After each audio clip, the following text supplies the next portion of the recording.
Hey everybody, Ed here with the Digital Digest, and today I wanted to share a comparison between the Nvidia Shield tablet on the right and the Dell Venue 8 7000 on the left. These are two of the best sub-10-inch Android tablets ever made, but before I get to comparing them, I want to go over pricing and specifications. And in the interim, I'm going to boot both devices. In fact, I'm going to give the head start to the Shield because it is the significantly slower device to boot. It's powered by Nvidia's Tegra K1. Let's see if it even took that press. Priced at $300 US, it is the better value of the two tablets. I can tell you that right now, especially if you're interested in the gaming-centric elements that it has to offer. Excuse me, I hadn't pressed the power button properly still, but there we go, it's starting to boot. And that took a lot more effort than it will with this tablet. The newer Venue 8, which is a sleeker, more industrial design, really does attempt to stand out from the crowd. And does a very good job at doing that. It's more expensive by a $100 premium here in the States, so $400 compared to $300. Now, when it comes to real-world performance, these are very close devices. When it comes to gaming, the Shield easily takes the cake. In fact, it is designed as a reference device for Nvidia to really prove that mobile gaming isn't just a fad or a consideration, but rather a reality. Now, when it comes to in my opinion, which tablet is right for which consumer? Of course, that's all a matter of personal preference and what you're looking to get out of a sub 10-inch device. But again, in terms of pricing and specifications, the more expensive tablet, the newer one from Dell running KitKat out of the box, is basically Intel reference hardware top to bottom, which is what really makes this comparison interesting. Nvidia reference, Intel reference. Granted, here with Intel, we do have a tablet manufactured by Dell. Everything top to bottom. The Moorfield Atom quad-core CPU that drives it is Intel's latest generation of mobile processor for both mobile devices like the one we're looking at here, as well as applications in the PC realm. In addition to that, it's running their 7000 series dual-band Wi-Fi chipset, Bluetooth 4.0, GPS, their own graphics solution. Even though it's from a third-party vendor, it is their own Intel HD graphics solution at the end of the day by name. So really everything here is coming from Intel and being manufactured by Dell to their specifications, not to take anything away from Dell's design, because they, after all, did design this hardware, and it is gorgeous. It took a Best of CES award for that reason. The thinnest, one of the lightest tablets ever made, and the 8.4-inch OLED display already is reason enough to consider it over the Shield that's to its right. Now, when it comes to the processor, internal storage, both of these are right on par with one another. But when it comes to gaming, what would Nvidia be if this tablet couldn't outperform the Dell offering, Intel's offering, in the gaming, even mobile world? And the Shield kills it in every possible way. So if that's a question, no in advance. The Shield is the better gaming device, hands down. But when it comes to build quality, the Venue is unmatched by anything in the marketplace. Now you can see we've got a complete deviation in design, or at least direction. One speaker here at the bottom, which is stereo, very loud, does put out good quality sound, whereas with the Shield we have two speakers, even more powerful sound and some bass to boot, because it does have somewhat of a subwoofer right here on the bottom of the tablet, or side in the real world, the left side of it. All plastic construction with the Shield, whereas you're getting all metal or aluminum with the Dell. So that's also another clear thing I want to point out. Now, when it comes to cameras, I'm not a fan of cameras on any tablet. If you're a subscriber, you already know that I discount basically every camera that comes my way. Dell does try with Intel to make a unique offering here. Again, yet another way to try to justify that $100 premium over something like the Shield, or even Samsung competition. Even though I don't have a Tab S here to compare directly with it, it certainly can hang with both of these. They've put basically a sense detecting tech built in here. So we have multiple cameras, two 720p cameras, and then an 8-megapixel camera here that essentially should be capable of doing a lot more than what it does at present, in its present state, rather.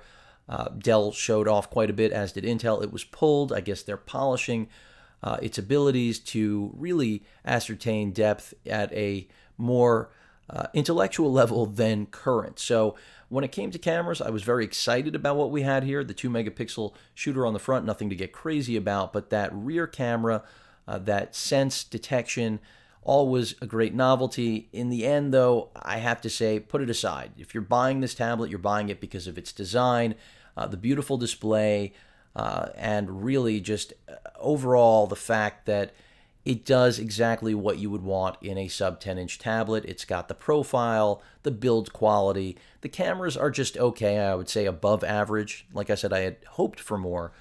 And then Intel really does deliver when it comes to battery life and overall performance in just about every other regard. Battery life that I've seen real world is close to the 10 hours that Dell and Intel have been boasting with Moorfield. So that's great. 2 gigs of RAM, 2 gigs of RAM. The Tegra K1 that powers this device is really just as competent, if not better in many ways. I find that performance in the Android OS that both of these tablets live in is actually smoother on the Nvidia Shield tablet. And that has to do, I think, just with more maturity between Nvidia and their Google partnership. I mean, they're in the Nexus 9. It is a 64-bit variant of the 32-bit chip found in here. But nonetheless, Nvidia has created a whole new wave, in my opinion, of mobile processing with their architecture and design for PC porting of games. And just, I'm not going to even touch on it, but again, from a gaming standpoint, incredible. But when it comes to the processors, they're right on par in terms of benchmarking with one another. Battery life definitely goes to the Venue 8 for those of you that are curious. But in my opinion, this is the more powerful tablet at the end of the day. Build quality doesn't touch the Venue 8, not just in terms of the design, the looks, but the actual build quality itself. As you can see as I flip this, I'll give you a side-by-side. The Venue does feel more fragile, even though it is all metal, but you can see the thickness or slimness difference here. Both have expandable storage.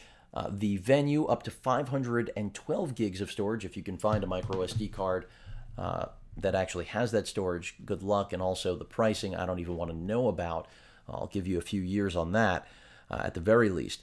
But it is easily accessible on this tablet. Here you're going to need a one of those pinhole keys, like for micro SIM cards. It's a bit of a pain, and I really wish they wouldn't have gone with it, but it's part of that really industrial, clean edge design that Dell wanted with the Venue 8 7000. But in terms of specifications here, GPS, dual band Wi-Fi, Bluetooth, all of the same things really. Neither has NFC, which is disappointing, but certainly not a game breaker in any way. Sound quality a little bit better here on the Shield, 5 megapixel camera on the front, 5 on the back. But what the Shield has that the Venue does not is a stylus, and for some of you that will be completely irrelevant. But it's just another great added value bonus that Nvidia has been incorporating into tablets for a few years now. This is not the first. Of course, the first tablet offering, the Tegra Note, was their first attempt at incorporating a stylus, and they've only improved upon it. The watercolor effect, very cool. I'm not going to get into that. It's an added bonus. Some of you will not care about this and are simply looking for the best sub 10-inch tablet experience, and that's what I'm really focusing on here today.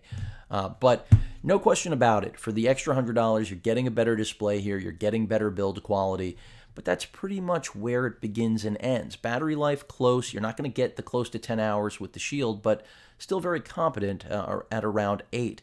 The display, under 2K res, but that to me is negligible because in the real world, the difference between the two is subtle at best. But the difference between the 8.4-inch OLED and the 8-inch traditional IPS display is not a small or negligible difference. And you can see that right here. I'll do a little bit of web browsing, go into Chrome, I'll pull up CNN. I'll turn this into a speed test, even though we don't really need to do a speed test. I'll do it nonetheless. And let's go ahead and do this. Got some other tabs there open. But I mean, you can instantly see the difference in the quality of the displays, especially if you're in person.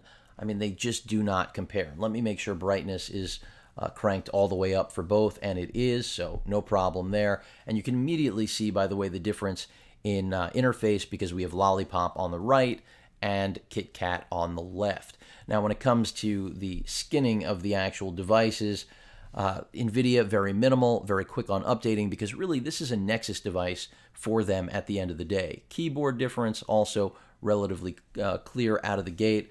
I'll go to ESPN, the Super Bowl just passing, of course. Type it out here. And we'll see how this loads. Try to time that as well as possible. Before it looked like the Shield was slower, now the Shield looks faster. In my experience, the Shield's Wi-Fi performance has been better, but that's not a knock against the Venue 8. Both are really strong devices. And by the way, I want to say that right now. You cannot go wrong with either of these. It's really a matter of which device suits you more in terms of your personal needs. From a specification spreadsheet, they're both top-notch. Of course, the Venue has a better display, which is, in my opinion, one of the most critical elements. But if you like the gaming aspect and don't mind the difference in build quality, the Nvidia Shield cannot be beat in the sub 10-inch or in most of the tablet world, like much of Nvidia's offerings, since they threw their own hat into the ring, several years ago. So when it comes to gaming, I keep mentioning that. What's the big difference? Why is it a big deal? Well, with the Shield tablet, the difference in the gaming world is that you not only have better mobile gaming because of the processor and GPU combo in the Shield with the Tegra K1, but also because of its ability to communicate and basically allow you to stream any, or I should say most, titles from your Steam library. So if you are an NVIDIA desktop gamer, even a mobile NVIDIA gamer, your laptop has an NVIDIA GPU, that means you can now utilize and stream to this tablet, use a dedicated controller that is sold separately that I've covered in the past.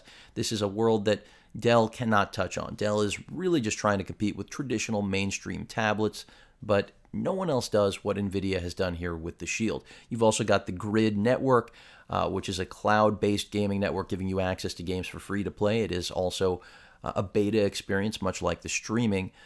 But all of these things are groundbreaking and game-changing elements when you think about what mobile devices can do. Some will say, well, it's just mirroring, but the low latency capability, and that's why, by the way, this tablet has great Wi-Fi, it has to, is because otherwise it would fail at its very core. I mean, it even has, Twitch stock ready to go in order for you to stream if you actually wanted to play your desktop titles and stream if you are a Twitch streamer, for those of you that do partake in that.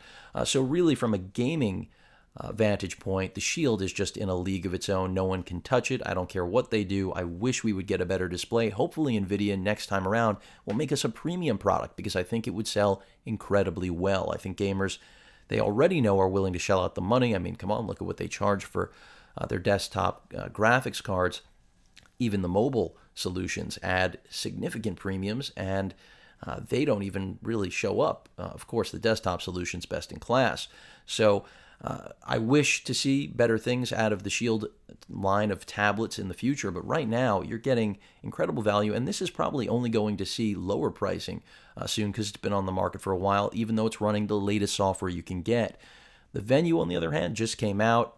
A lot of buzz from CES. You're paying for that OLED display, no question about it, and it's worth it, especially if you're interested in e-reading. Do you want the extra battery life? The 2-megapixel camera on the front, not as good as the 5, believe it or not, here front-facing on the Shield. But when it comes to that rear camera, definitely a lot more creativity, a lot more technology at the end of the day that you're paying for when you actually look at where your dollars are spent. Now, in terms of actual use, again, I think cameras on tablets are a waste altogether, so take that with a grain of salt. But this, at the end of the day, boils down to design, hardware. Do you care that this tablet is completely plastic? Do you plan on using the pen?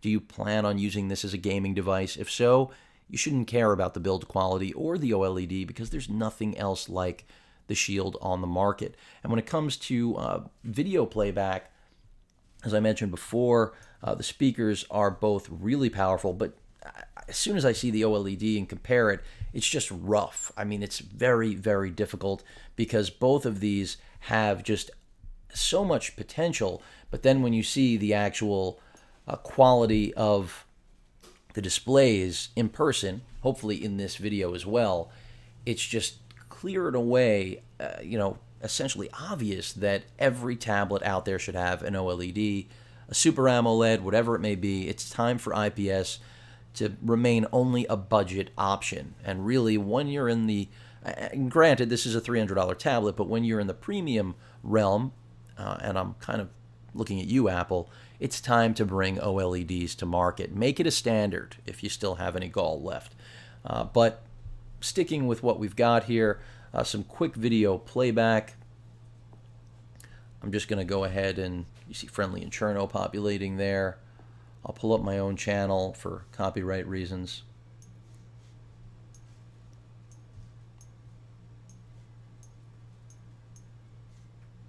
Still not populating, not yet.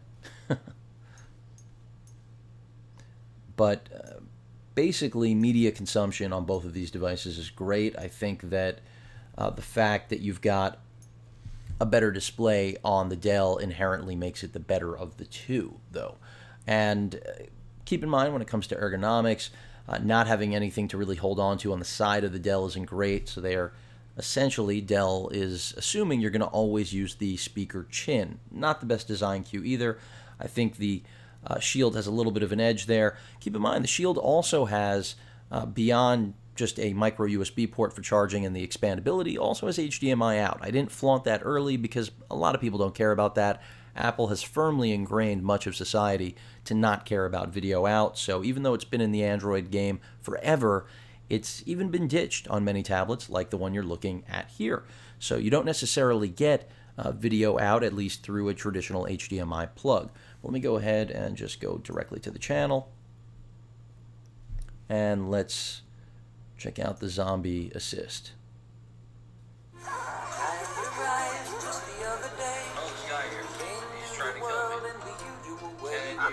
Trying to kill me? Is there a reason you're trying to kill me? Why don't you kill the zombie? This guy here. He's killing you, man. So I'll let that run first, that being the Shield. And I'll actually take you full screen. I'm not trying to fight you, dude. If it allows me. Hey, you're still trying to kill me? Now you are going to get fucked up. Excuse the French there, even though French is really not a proper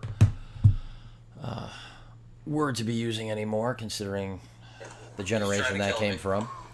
Let me go ahead and try to kill me. Is there a reason rotate that. Trying to kill me? Why don't you kill the zombie that's killing you, man?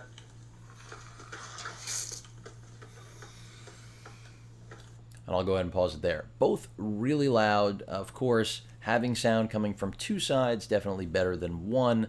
And I'm not going to make any excuses for the Venue 8 in that regard whatsoever. When it comes to gaming, I've already mentioned several times, so it's interpreting the wrong orientation here. When it comes to gaming, of course, I've given the Shield a lot of praise, as it deserves. But don't think for a moment, even though I have trouble picking up the Intel tablet, the Dell Venue 8 7000, I should say, the Venue can game with the rest of them. It just can't, live up to the potential of a graphics card manufacturer's reference tablet. Surprise, surprise. But their own HD solution in there does a very good job and will compete with every other mobile solution that you're going to find in a tablet form. That's my best way of putting it.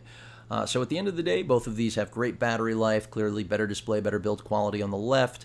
$100 more in price. Not sure it's really worth it, especially if you care about ever using that stylus or the gaming element. Again, the Shield is just still the killer tablet to own and great in so many ways. A quick run around the body for those of you that didn't see previous coverage.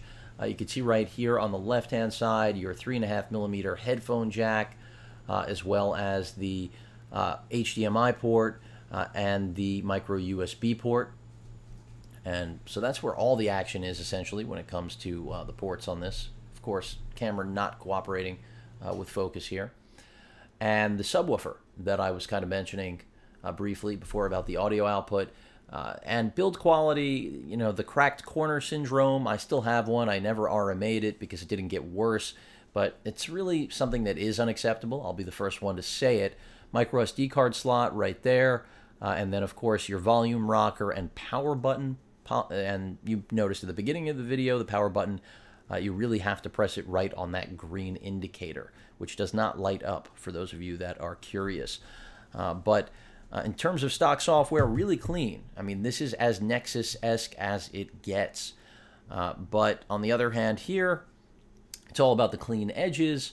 Dell gives you the option to bloat the hell out of this thing if you desire. That pinhole micro SD card slot I mentioned before, a pain in the rear.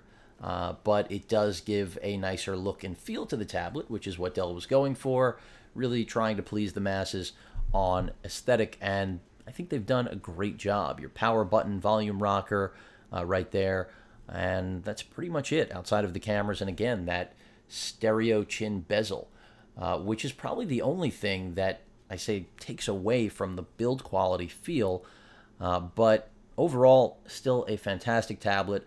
I love both of these. If I had to choose at the end of the day, if I didn't care about gaming, this gets my vote because the OLED display instantly makes it inherently a next-gen product compared to anything else sporting anything other than an OLED display, in my opinion. And those of you that subscribe and have followed me over the years know that. That's been a long-standing opinion of mine. Even when some of the OLEDs didn't look so hot, they still could produce blacks and contrast ratios that were just out of this world. And now they're under control and being refined and polished to a degree that we have never seen, both literally and figuratively.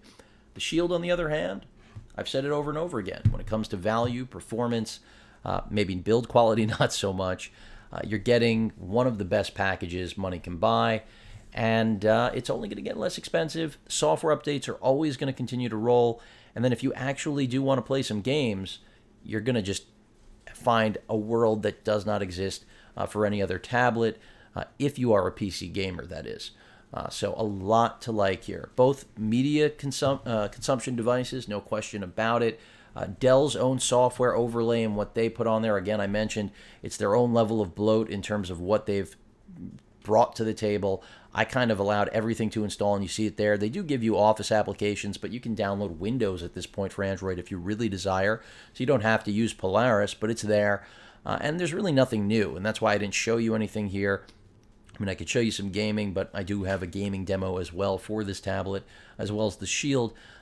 But at the end of the day, the software I was hoping was going to make it unique. It really doesn't, and that's not a bad thing. It's good that they've gone light on the skinning.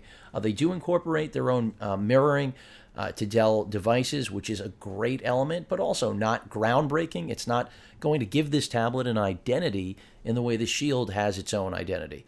Really, the identity of the Venue 8 7000 is all about the aesthetic, the look, the weight, and the build. And I have to say, as I have over and over again, kudos to Dell and Intel on making one of the nicest tablets I've ever seen, both in form and function.